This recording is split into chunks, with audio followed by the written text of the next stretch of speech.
Imagine a queen, poised and graceful, suddenly confronted with a truth that shatters her world. Letters in hand, she discovers that her beloved family, her children, her grandchildren, the ones she holds closest, are being cut off from her life in the royal family. The palace corridors, once a sanctuary, now echo with whispers of betrayal. Behind the gilded doors of Windsor, the weight of duty clashes with the bonds of love. How far would a queen go to protect the crown, at the cost of her heart? Before we dive into this dramatic story, make sure to show your support. Hit that like button if you love royal stories full of emotion, subscribe for more behind-the-scenes tales of the monarchy, and share this with someone who loves a story that tugs at the heart. You won't want to miss the twists, heartbreaks, and royal drama that unfold in the next chapters. Trust me, this is one story you'll feel in your soul. The morning light usually brought Camilla a sense of calm, a soft golden glow over the palace corridors she had walked for years. But today, the sunlight felt cold, almost hostile. There was an unusual stillness, as if the walls themselves were holding their breath. On her vanity table, amid routine correspondence, one envelope stood out, its wax seal formal, unyielding, and ominous. Her fingers trembled as she broke it open. The words inside hit her like a physical blow. Effective immediately, all members of the Parker BS family would be stripped of their royal privileges. No attendance at state events, no access to family gatherings, no part in the life she had fought so hard to build. Her children, her grandchildren, her sister, cut off. And all of it done in cold, official language. Camilla sank into her chair, the letter fluttering to the floor. Her heart pounded, her breath shallow. Was this real? Could this be happening? She read the lines again and again, hoping the words would change, that somehow they were a cruel mistake. But the reality settled over her like a winter frost, harsh, unyielding, and isolating. A soft knock at the door broke through her spiraling thoughts. "Your Majesty, His Majesty requests your presence in the blue drawing room," said Mrs. Henderson, her voice gentle, yet tense. Camilla's legs felt weak, each step toward Charles heavy with dread. The corridors that once felt like home now seemed endless, echoing her apprehension. When she entered, Charles stood by the window, rigid and distant, his back to her. He didn't immediately turn. "Charles," she whispered, her voice barely audible, filled with equal parts fear and longing. Finally he faced her, but the warmth she once knew in his eyes was gone. Instead, there was a formal, guarded expression, and in his hands, a thick folder that promised only more devastation. The photographs inside the folder were damning. Tom, her son, in the company of shady figures at private events, documents exchanged in dimly lit restaurants, Laura's husband leveraging royal connections to secure business deals. Even her sister's betrayal, leaking private details to tabloids. Each image was a dagger, twisting painfully in her heart. "I didn't know," she whispered, disbelief etched in every syllable. Charles's voice softened, but only slightly. "I know. That's what makes this so difficult." The weight of duty had eclipsed the love that had once united them. Camilla felt the crushing reality. Her family, her beloved children, were now seen as threats to the crown. She stared at him, a storm of emotions brewing, anger, grief, helplessness. "There must be another way," she pleaded. Charles shook his head. "The damage is done. The crown must come first." Every word felt like a betrayal, a reminder that in the palace, love was secondary to duty. The room grew silent, the tension almost unbearable. Camilla's mind raced back to the moment she had sacrificed to support this life, each gesture of loyalty now feeling hollow against the backdrop of this heartbreaking revelation. She thought of her grandchildren, innocent, unaware of the storm raging around them. The blue drawing room, once a place of comfort and strategy, now felt like a courtroom, and she the accused in a trial she hadn't even seen coming. The words of the letter echoed endlessly in her mind, a refrain of exclusion, judgment, and loss, and in that quiet she understood something chilling. The world she had known, the family she had loved, had been taken from her. Not by outsiders, but by the very institution she had vowed to uphold. Days passed at Strathmore House, the walls of the mansion heavy with silence. Camilla sat by the window, staring at the distant Scottish hills, her heart torn between despair and determination. She could not reach her children directly. Her phone was monitored, her mail scrutinized. Yet, the need to comfort them, to let them know they were not alone, burned too fiercely to ignore. She remembered the small kindnesses of her housekeeper, Mrs. Mloud, a woman with decades of experience and a sharp, discerning eye. Quietly, she approached her with a request, a secret, carefully worded, and desperate in its urgency. Camilla would write letters, and Mrs. Mloud's daughter, trusted and discreet, would post them on her behalf. Camilla poured her heart onto paper. Each letter was a lifeline, a whisper of love sent across the miles. She wrote to Tom, her son, describing memories of thunderstorms and bedtime stories, reminding him that mistakes didn't erase the bond they shared. To Laura, she offered gentle guidance, words to strengthen her courage as she faced media scrutiny and her husband's legal troubles. Even to her grandchildren, she wrote in simple, tender language, recounting small stories, little adventures, and promises of future visits. Every word was carefully crafted, a delicate balance between love, hope, and discretion. The letters were more than messages. They were symbols of connection, rebellion against the isolation imposed by protocol. Weeks passed. Each delivery was a small victory, a thread tying Camilla to the life she had been wrenched away from. The letters became a quiet rebellion against the crown's suffocating control, a way for her love to persist despite the palace's demands. She could not hug her children, could not offer comfort in person, but in her words, her presence lingered. Mrs. Mloud, understanding the gravity, treated each letter with reverence. "Your Majesty," she said softly one evening, "they'll feel your heart in every word." Camilla's eyes glistened. This small act, writing, entrusting, hoping, was a way to reclaim some agency, to be both queen and mother in a world that demanded she be only one. Through these letters, Camilla found solace. Each response she received, carefully routed, monitored, but heartfelt, was a reminder that family, though physically distant, could not be erased. The Scottish Highlands, once cold and alien, became a place of quiet empowerment. She began to understand that influence did not always require presence. Sometimes persistence, care, and ingenuity could reach further than any royal decree. In the solitude of Strathmore House, Camilla transformed grief into action, creating a secret network of support for her children. And though the crown demanded obedience, her heart, undaunted, relentless, found a way to speak. Camilla's heart still raced as she faced Charles across the blue drawing room. The air was heavy, thick with tension and unspoken accusations.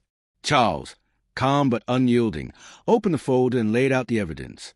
Photographs, documents, and reports, all pointing to betrayal she hadn't imagined her family capable of. "You see, Camilla," Charles began, his voice low but firm, "these aren't small mistakes. Your son, Tom, your daughter's husband, your sister, they've used your position for personal gain. This isn't about feelings. It's about the integrity of the crown." Camilla's chest tightened. Integrity of the crown?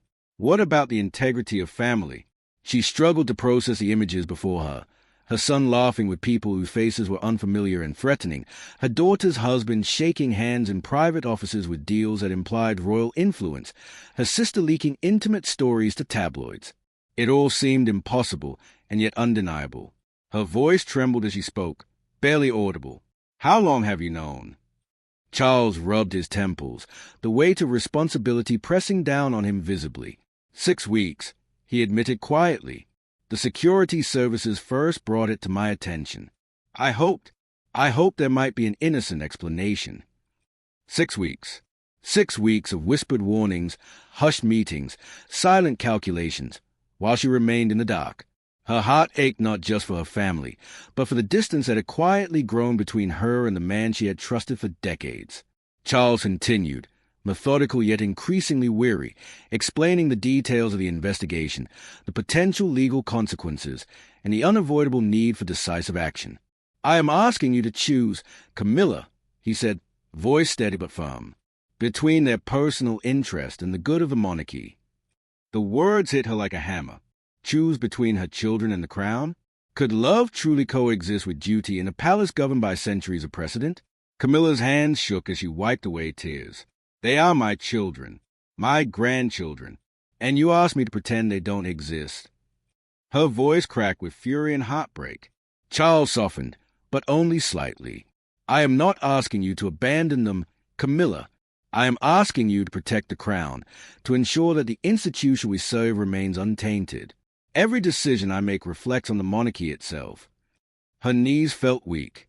She remembered the sacrifices she had made, the decades of public scrutiny, the personal humiliation, the relentless media glare. And now, after everything, she was being asked to silence her heart in service of duty. The palace, the crown, the history, all towering over the very real, very human bond she had nurtured for years. The room felt colder, the shadows deeper. Camilla's eyes filled with tears she could no longer hide. Child's decision wasn't cruel out of malice. It was calculated, precise, unavoidable. The crown demanded loyalty above all else, and in its shadow, even love could be sacrificed. She looked at him, seeing not the man she had married, but the king, the embodiment of centuries of tradition, authority, and uncompromising duty. Her heart ached, her mind raced, and yet she understood, painfully, the choice she would face. The blue drawing room had transformed from a place of intimacy to a chamber of judgment, where loyalty, love, and duty collided in a storm of unspoken consequences. And Camilla realized, with a sinking clarity, that nothing, neither promises nor pleas, would change the cold necessity of the king's decision. The palace that once felt like home now seemed like a gilded cage. Camilla walked the halls in silence, the echoes of her heels against marble floors amplifying the emptiness inside her. Outside, the royal guards moved with perfect precision, their red uniforms striking against the green lawns. But to Camilla, they felt less like protectors and more like enforcers, silent witnesses to her isolation. By mid-morning, arrangements had been made. She would be sent to a remote Scottish estate, Strathmore House, her temporary refuge, her exile. No visitors, no unmonitored calls, no connection to the world she had known. Only the weight of her crown and the suffocating distance from her children. Strathmore House was breathtaking in its austerity, a Victorian mansion perched among sweeping highlands, miles of rugged landscape stretching in every direction. But beauty mattered little. The walls, though grand, felt like barriers, and the silence within them pressed down on her chest. There was no television, no internet, and her phone had been confiscated for security reasons. She wandered the long, empty corridors, every footstep a reminder of the life she had been cut off from. Memories of laughter, family dinners, and grandchildren's small hands clinging to haze were now distant echoes, painfully unreachable. The isolation wasn't just physical. It was a test of endurance, of patience, and of heart. Days blurred into nights. Meals were taken silently, often untouched. Camilla moved from room to room like a ghost, haunted by the knowledge that her children faced turmoil without her guidance. News filtered through carefully monitored channels, arrests, investigations, and the relentless media frenzy surrounding her family. She was powerless to intervene, each report cutting deeper than any sword. Yet in the stillness, there was a strange clarity. Stripped of distractions, Camilla felt the magnitude of the crown's demands. Love, loyalty, and family could be sacrificed for duty, and she now faced a bitter lesson firsthand. The monarchy's machinery was precise, relentless, and utterly indifferent to personal heartbreak. One evening, standing at the window of her room, Camilla watched the highlands stretch endlessly under a gray sky.